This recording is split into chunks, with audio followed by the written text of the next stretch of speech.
Hi, everyone, and welcome back to another fabulous Gather Creator Spotlight video. And today we get to talk to the amazing and inspirational Carolyn CJ Jones. I call her CJ, so that's what I'm going to be referring going forward.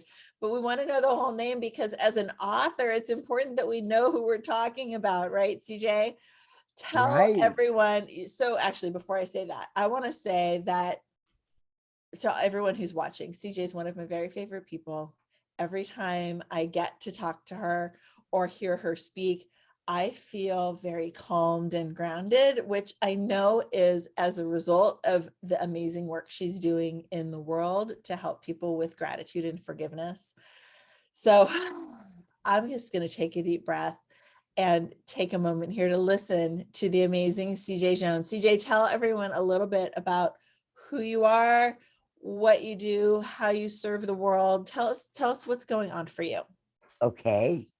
Thank you, Tracy, for that introduction and for saying that when you hear me, you become calm. It's so true. I mean, I know I tell you that like every time I hear you speak because it's so pronounced for me. Like you calm my Wow. vagus nerve. I don't know what it is, but you do that Wow. to me, and I really appreciate that. Well, I'm really glad that I can provide that for you. Mm. Yes, you do. Thanks. Tell everyone about you. Okay. I'm CJ Jones. I do go by CJ. Now, let me tell you about CJ. In 2010, when I went to write my first book, Opening the Gates of the Heart, and this isn't it, this is an addition, but it was my first book, Opening the Gates of the Heart. And I was told I needed an author platform. I thought, I better find out how I do look to the world. So I Googled myself. 25 pages of Carolyn Jones, the actress. I never even showed up. I don't even know who that is. Morticia, the Addams Family. Oh, okay. Well, yeah. So that's a well-known person. I never knew her Yes. name. It's a little, early for me in my life. But yeah, that makes a lot of sense. Yeah. So I thought, well, I need a middle name. But the difficulty is I wasn't given one at birth. And I kept my maiden name when I got married for professional reasons. So I decided to use the nickname that my good friend gave me when we were in high school. And that is in response to me stealing the show in Carousel, the musical. I was Carrie Snow. My crying was phenomenal. Anyway, she called me the original Cracker Jack. And that is what CJ stands for, Cracker Jack. Oh, that's so funny. I had no idea. I just figured Oh, it was yeah. Carolyn Jones. No, it is, but there's a little more to it. I love it. I love it. That's Yeah. great. You're so funny. Your crying was phenomenal. I don't know that I mean, this is one of the things about you, right? You have such a storied history, many I things do. that have gone on in your life that have brought you to where you are. Not all of them really great experiences, positive wise, but obviously Right. our experiences bring us where we are, so we can appreciate that. But I don't know that I knew that you were in theater. Yes, in high school. I love it. So fun. Yeah, I was in musicals. When I was a freshman and a sophomore, I played in the pit orchestras. I played violin. And then when I became a junior, I decided I needed to be in the musical. So I got a part in the chorus. This is a funny story. And then when we were seniors, Mr. Haney, the choir director, had it all picked out who was going to be the two leads in Carousel. Mm-hmm. I wasn't one of them. That summer, my parents sent me to a music camp and I took voice lessons. My voice went from a tenor to a high soprano. I know, right? That's crazy. Just with some training, Yes. right? Look what can happen. Well, and her point was you shouldn't be singing so slow. I mean, so low. Your voice is higher than that. Mm. It used to be. It's low, very low now. I can't sing soprano now. I would be singing tenor. Yeah. But the audition happened and I won and no one could believe it. I love it. I love it. You know, totally breaking through the barriers that people perceive for you from a young Yes. age. Yes. Beautiful. That was senior year. That's so I fun. went on to college and became a registered nurse, practiced in the field for 27 years, mostly in administration. Okay. My claim to fame, and the thing I'm so grateful for that I did this, is the creation, development, and management of a special program under Medicaid whereby technology dependent children who were living in the hospital ICU, intensive care unit, could be discharged to home care Mm. with the support of hourly nursing care paid for by Medicaid. Wow. This was a pilot And this program. is like totally known thing that happens all the time now. People go I home with know. equipment and have care, home nursing care, and you Yeah. spearheaded that.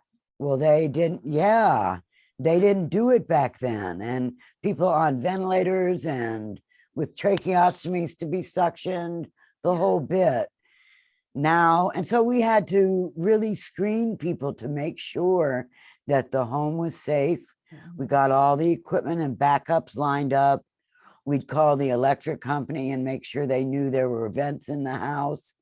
So it was quite an experience. Yeah. And I'm That's very amazing. gratified because we had beautiful miracles. Monique was a little girl who, when I met her in the hospital, was 3 years old. She had a degenerative muscle disorder. Mm. They said she would never be able to do any activity other than be on a tilt table in an upright position 3 times a day. Well, she went home, she became one of our clients, and in about a year, she started crawling, and then she started walking, and then she didn't need the ventilator anymore. And then she went to school and she was deemed a very high intelligent person. Wow. Yes. So, I mean, it gives me chills. That's Every time I'm in Denver, I want to go to her grandparents' house Yeah. and see how she's doing now. Wow. That's And amazing. yeah, and so we had tons of other stories similar to that. Wow. Incredible. Well, I would imagine. So that experience of helping someone like you said her name was Monique. Is that what you said? Helping someone like Monique, who was a small child, to end up living a life that they never thought they would have.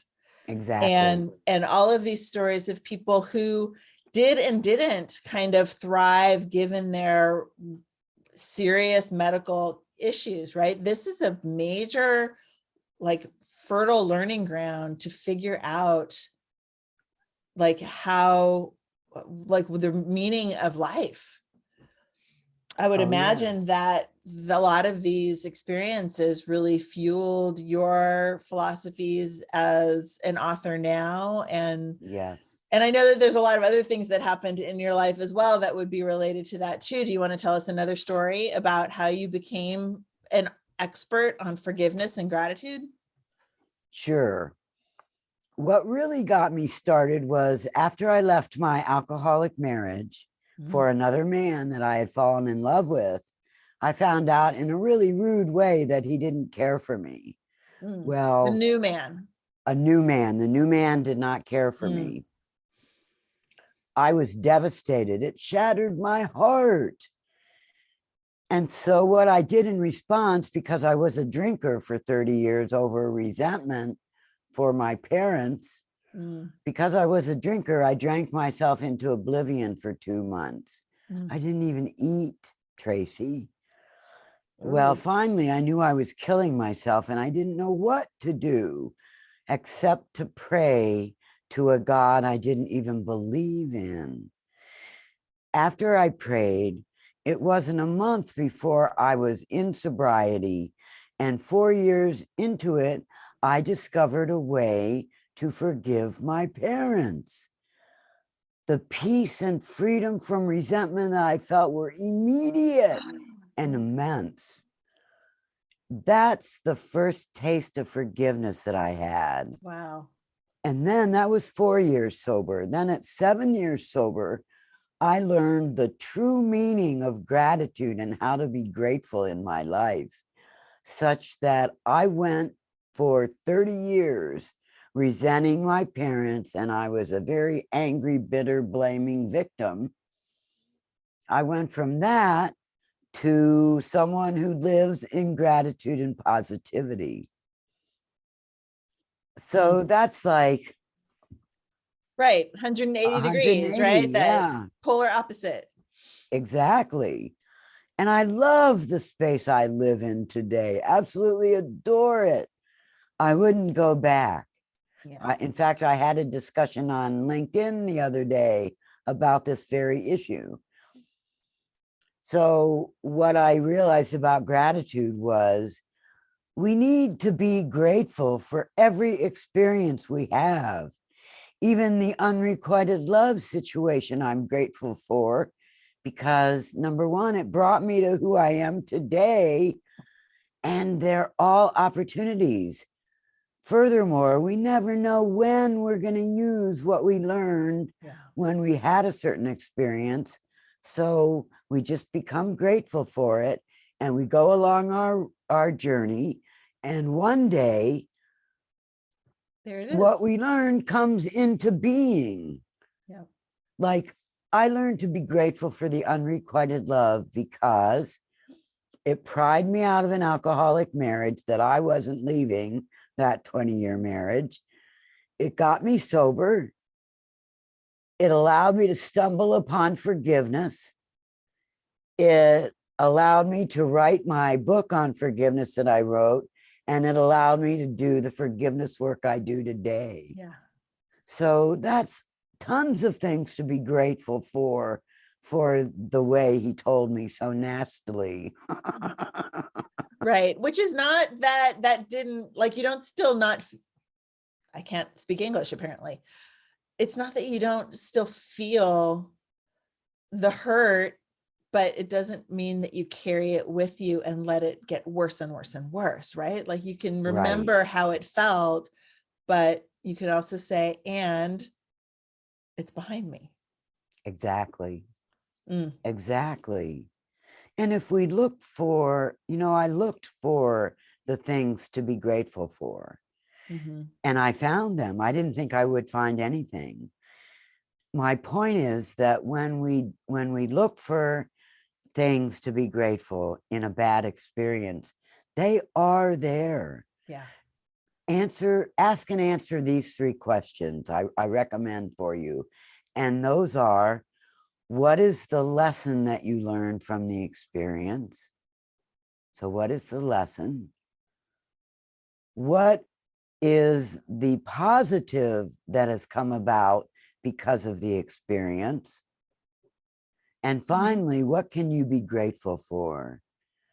And so what I found was the positive things that occurred were also my gratitudes, the ones I just listed. So, but it's a very exhilarating experience to become grateful and to actually feel it in your heart. Yeah. For real, like, you can say that you feel it, but until you actually feel it. And that's something that I think a lot of people, that's something I talk about with being bold, right? The idea of, you can act this way, but until it's really, like, you can feel it on the inside, then you've got it. Right. That's You can right. say you're grateful for, yeah, this experience made me who I am today and blah, blah, blah. But until you actually are like, oh, that's good. Like, it's a good thing. Yes. Like, and it's not that it's good that it happened, but the result is good. I mean, I feel sad that it happened. It really knocked me for a loop. Yeah. On the other hand, that being knocked for a loop was apparently what I needed to What you wake needed, up. right?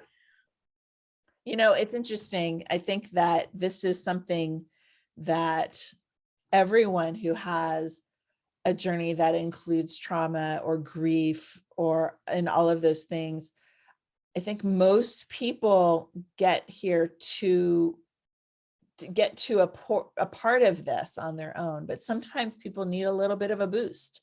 I Yes. also saw someone recently in LinkedIn posting something to the effect of, what do you mean I should be grateful for my trauma? My trauma screwed up, like all this negativity. And Yes. I was reading Yes. it just going, I hope that she figures out someday how to turn this around for herself. I hope so. That Yeah. was me. I was very resentful over the trauma that I experienced as a child. Yeah.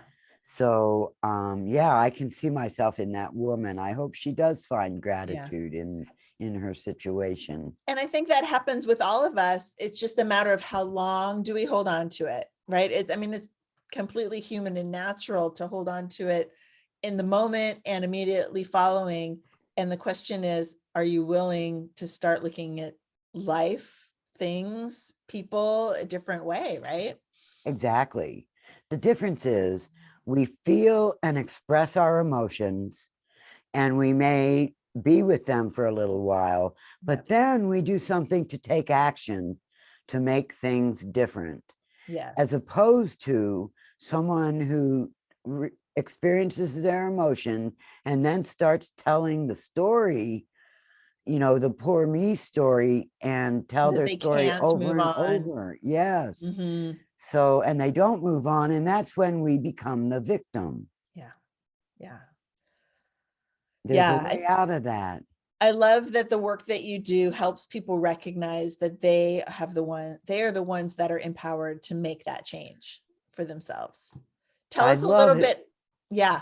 Tell us a little bit about your book and the workbook. You were holding up the Gates companion Yes. book, but I know you have other, tell us all of the book related stuff. Okay. In 2010, I wrote and published this, Opening the Gates of the Heart. I apologize, it's backwards.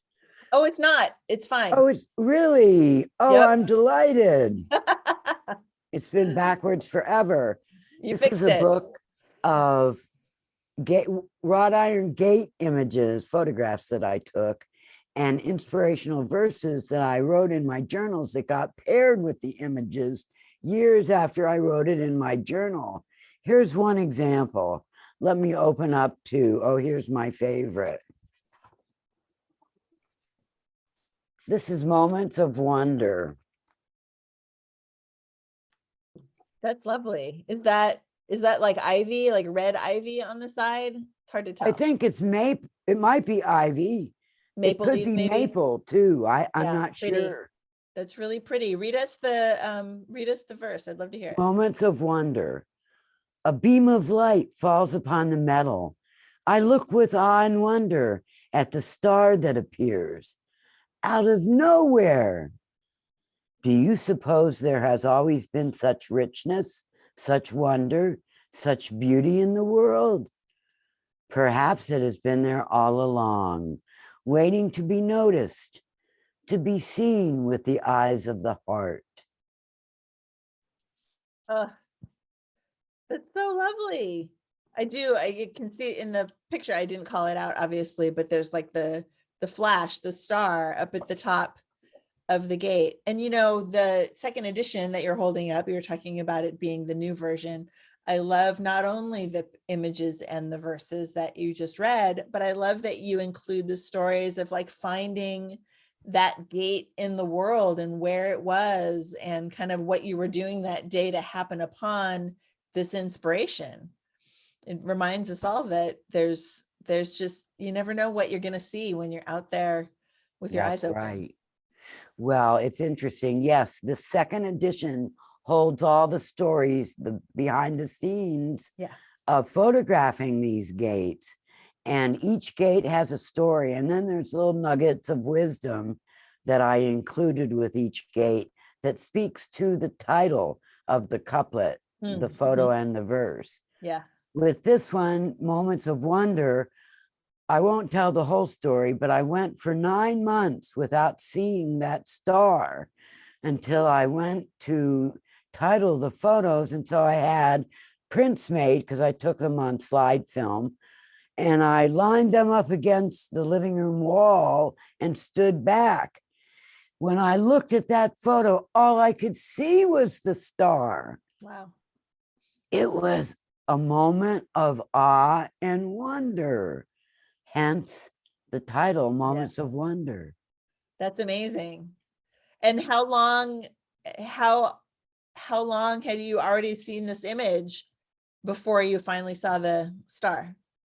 Well, it was from when I shot the picture until I went to title it. So 9 months. 9 months. Oh, that's right. You said 9 months. It's a long time. It is. You wonder about my ability to notice things, don't Well, you? I no, certainly I don't did. think that's not what came to my mind. What came to my Oh, mind good. is the fact that we have things all around us right now, and what are we going to see today that 9 months ago we didn't see? And what are we going to, especially here in this pandemic, weirdness, like 9 months ago was last September, based on when we're recording this, September 2021.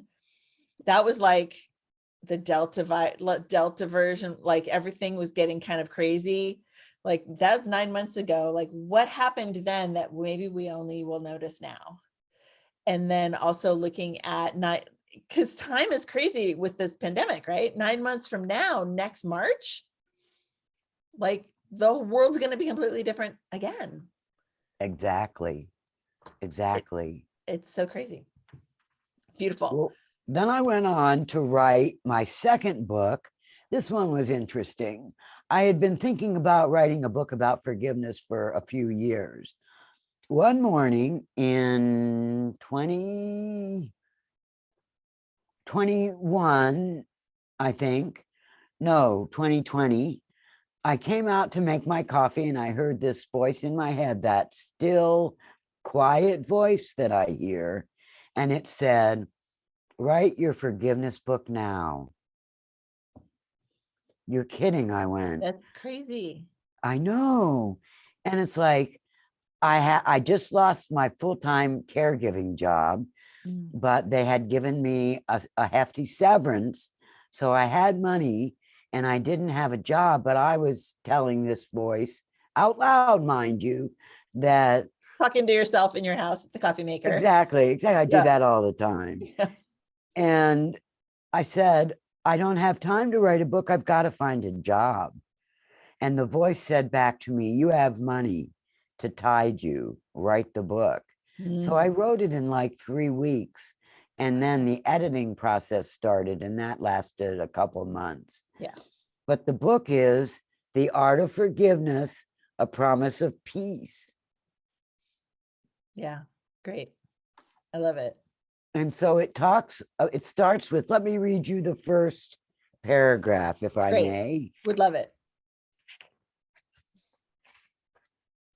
Sorry, it's not on the first page. It's okay. Boy, there's the forward, then there's the preface. Oh my gosh. Here it is. This is part Here we go. one, which is awakening. And then chapter 1 is called Meltdown. Quote, the deeper that sorrow carves into your being, the more joy you can contain. Unquote. That's by Khalil Gibran. Wow. Isn't that appropriate? That's pretty amazing. Yes. So the title, this section is the beginning. It was a lovely day on the bay. As I sat in the sailboat tethered to the dock, the gentle waves lapped against the hull, music to my ears. I looked forward to sharing some time with a dockmate I had grown to like. Imagine the shock when this person, the love of my life, the soulmate I'd searched for my entire life, blurted out angrily, I have no feelings for you, no more than anyone else. I was just being kind. Those words just tore my heart apart. I wanted to vomit. If I could have, I would have disappeared through the cockpit floor to be swallowed up by the murky, frigid water below. Mhm. I couldn't even defend myself from his false accusation that I told others we were in a relationship. This was the worst humiliation and shame I'd ever felt, ever. Mm. I suddenly realized I had put myself in the middle of a firestorm, one that I created by leaving my dysfunctional alcoholic marriage for the man who had just spoken these debilitating and heart-wrenching words. Mhm. So I share that experience as the opening of the book to demonstrate how low I was when I started in on forgiveness. Yeah. And I track back and I talk a little bit about my childhood, but I just mention it. And then I go into the things that I've learned and how I learned them. I share the experiences. And Yeah. it turns out, of course, in joy and freedom. Yeah. So good. Well, and that's apparent in the way that you show up in the world, you know, your transparency, your willingness to just hold that space and be authentic and share what's going on with you. And I'm not going to ask you to give us a, you know, I want people to read your book, right? I have it. I want other people to read it. And so I'm not going to ask you like for tips or results or anything like that. But what I want to say is that you taking the time to write that book must have been really what's the word, like I guess cathartic maybe is the word Cathartic. I'm thinking of, like Exactly. allowed you to have some closure Yes. on that situation, which, you know, I think that people by reading it will realize their path to that closure as well. I hope so. Yeah. Yes. Frequently, we can see ourselves in others. Mm-hmm. And from that, we can heal ourselves, which is why I share so much about my experiences Yeah. Yeah. so that others can heal. I mean, I spent 30 adult years as an angry, bitter, blaming victim, drinking and drugging over it the whole So hard time. to imagine you like that, but I I know that you know, wouldn't be right? the way you are now had you not gone through that. I know. And Uh, then to flip and live in gratitude and positivity. yeah. And that's the space I live in now. I love it. Yeah. I love it. I love And it so too. thank you. I'm glad I do. Yes. So now that's what I try and do is through my forgiveness mentoring, coaching, Mhm. speaking, writing, and instructing, I try and bring people to a point where they can get beyond their darkest experience to a Mhm. place of light and joy. Mm. So good. I love it. All right. Well, okay. You've given us so many, like the feeling is just so like warm and just open. We need to wrap up, but I want to ask you to like what's, I don't know, can I just say any final words? Any one last thing that you want to share before we sign off for the day? Yes, Great. I encourage everyone to have hope if you're in a Mm, difficult situation. And HOPE is an acronym. It stands for two things. The first is hold on, pain ends. mm. And the second is hold on, possibilities emerge. Ooh. And they do. If you just look for them and be open for them, they do show up.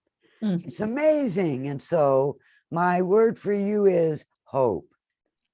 I love it. I love it. And I love, you know, I love a good acronym. And I love that you have two because both of those are so good for wherever someone might be, right? If they're Exactly. waiting for that pain to end, they've got the one hand if they just are struggling with that. But on the other hand, if they're just like, okay, I don't know, all they have to do is have the other hope. The possibilities emerge. Yes. Mm, Yeah. beautiful. Well, CJ, as always, I want to thank you for joining me here today. I love that we have this to share with the world. And if anyone's here watching or listening to this, please feel free to share this and share CJ's message of hope and forgiveness and gratitude out with the world, because the more people we can share these subjects and these feelings and this imagining for the future, the more people we can share that with, the better. Yes. It's the kind of thing that changes the world. You're a world changer. I guess so. I love it. All right, CJ, thank you so much. I appreciate Thank you. you, Tracy. And we'll talk to you again soon. Okie dokie. Bye. Bye.